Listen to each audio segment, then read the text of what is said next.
Imagine a young Bulgarian standing over 6.5 feet tall. What secret force allowed this man to break cultural barriers and establish his legend on the dojo? On the Sumo Spirit channel, we bring you the great story of this foreign warrior. Can you imagine a tiny baby boy born in Bulgaria, destined to grow up not just big, but sumo big, trading his yogurt for chankonabe and becoming a mawashi-wearing, salt-throwing, unstoppable force in the sumo ring? In a quiet Bulgarian village in Veliko Tarnovo province, Julunica, on February 19, 1983, a boy named Kaloyan Stefanov Mahlayanov was born, surrounded by humility and daily effort. His father, left disabled after a work accident, and his mother, a devoted homemaker, instilled in him from a very early age values of discipline, responsibility, and solidarity. At age 12, his size and strength were already notable. He entered Bulgaria's National Sports Academy to train Greco-Roman wrestling under his father's strict guidance, forging the warrior mindset that would accompany him all his life. By just 14 years old, he held the European Championship title in his category, eyeing the Sydney 2000 Olympics. However, upon exceeding the 264 pounds limit, he saw that dream vanish in an instant. What does one do when years poured into a goal suddenly hit an impossible barrier? You pivot, you adapt, and fate would open the door to a completely different discipline for him. Bulgaria's Sumo Federation, led by Liliana Kaneva, perceived his potential in national and international competitions. At only 19, he faced a life crossroads. Accept an invitation to Japan or remain in the safe but limited family environment.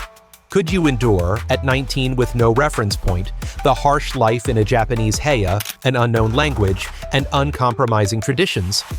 Kotooshu tried. On his first trip, he stayed only 20 days, returning discouraged, but his determination proved stronger.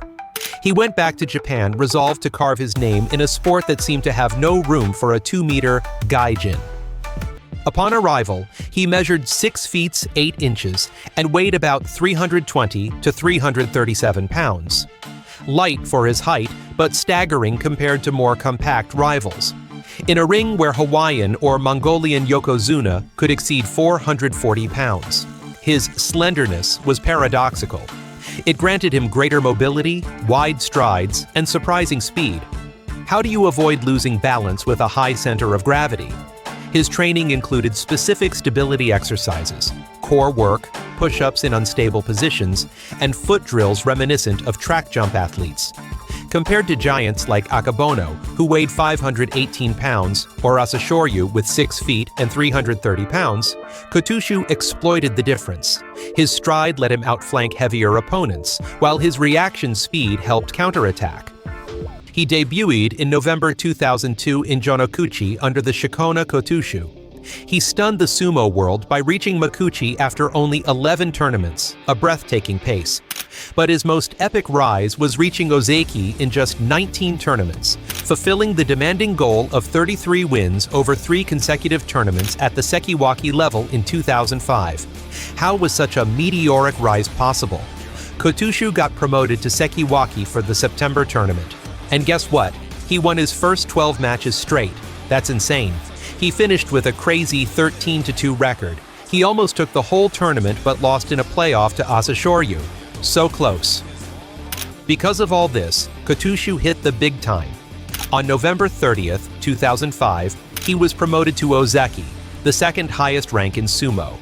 His combined record over those 3 tournaments? A whopping 36 wins and only 9 losses. That's the kind of performance that makes history.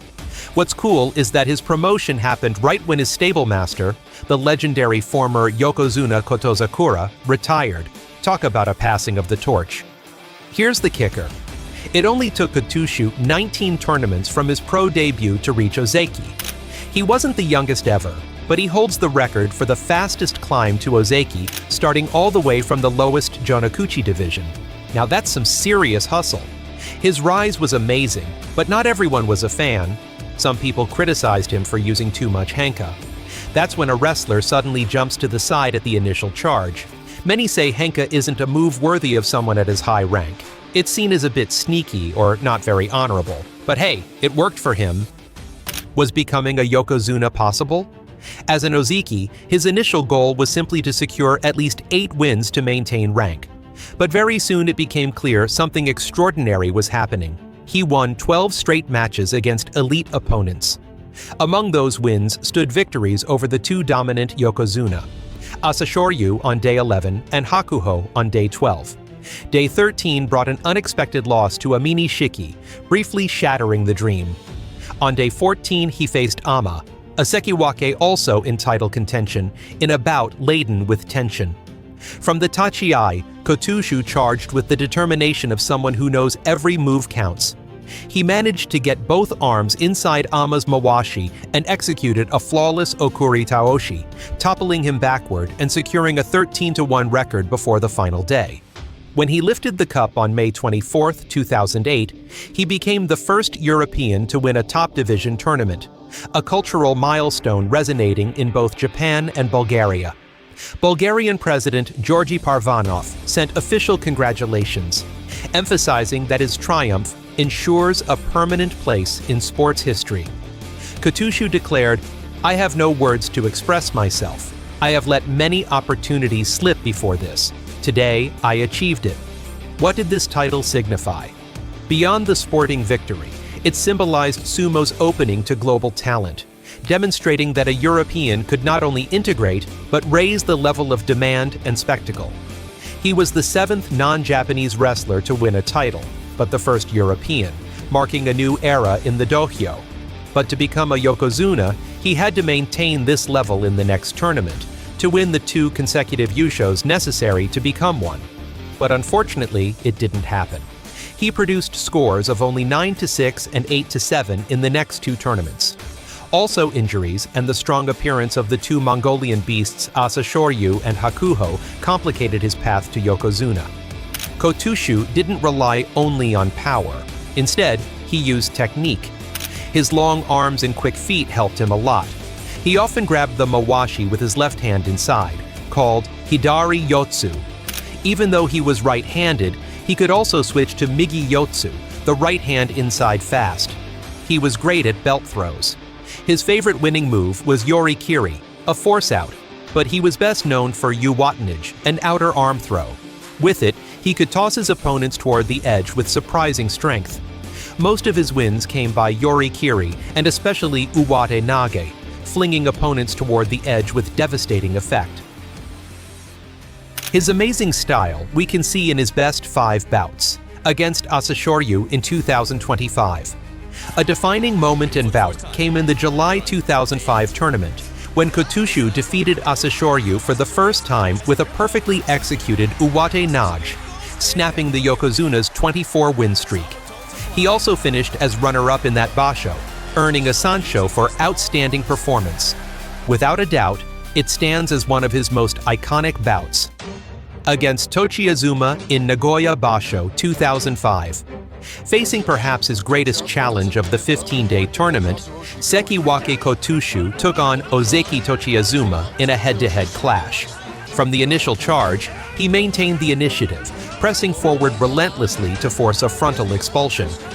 Although Tochiazuma nearly escaped, Kotooshu's oshidashi finally overwhelmed him. With this win, Kotooshu improved his record to a perfect 11-0. Against Miyabiyama in Kyushu Basho 2005. In this match, Kotooshu was hunted around the ring until Miyabiyama ventured too close to the Tawara and turned, only to be met by Kotooshu's deft frontal belt grip and driven out with a yorikiri. Both tumbled out of the dojo, but Kotooshu emerged victorious, ending with a 3-1 record in that phase. Against Tochinoshin in Hatsubasho 2013. This all-foreign giant duel crackles with tension. Both the Bulgarian and the Georgian tower over the ring, and from the first moment it's a battle of belt grips. Tochinoshin initially tries to lift and push Kotooshu backward, thrilling the crowd, but Kotooshu stands firm. They pivot and spin, each seeking leverage, until Kotooshu lands an uwate nage that sends Tochinoshin crashing down. Against Takekaze in Hatsubasho 2014. Takekaze faced Kotooshu, a formidable and risky matchup. When Kotooshu secured a two-handed grip, Takekaze leapt, presumably trying to break the hold. It failed, and Kotooshu calmly executed a tsuri dashi, lifting and driving the smaller wrestler out of the ring. Staying at the top demanded enduring physical wear. In January 2014, he suffered his first demotion to Sekiwake after 2 consecutive losing tournaments. He battled recurring knee and shoulder injuries, memories of years of grueling bouts. He tried to achieve at least 10-5 to regain rank, but a late loss on day 13 and then a string of 9 straight defeats in the March Basho led him to announce his retirement with a professional record of 537-337-63. In his final speech, he expressed, "I am satisfied. I have given everything in these 12 years." The one who began his career hoping to send financial help home to his family ended it with absolute respect from colleagues and fans. How does one overcome the farewell to a life that started with the adrenaline of tachiai and ends with the nostalgia of ritual goodbyes? What was Kotooshu like outside the dojo? Dubbed Sumo David Beckham, he caught the attention of general media, starring in commercials, interviews, and ad campaigns such as Bulgarian yogurt in Japan. Despite fame, he remained humble, admitting the nickname flattered him but didn't define his essence. He was often seen smiling with fans, signing autographs, and showing respect to sumo elders. How does a wrestler manage that dual identity?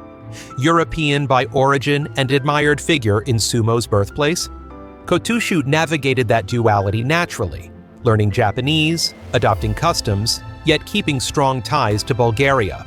He was compared to other Bulgarian icons in Japan, like footballer Hristo Stoichkov, building a cultural bridge between the countries.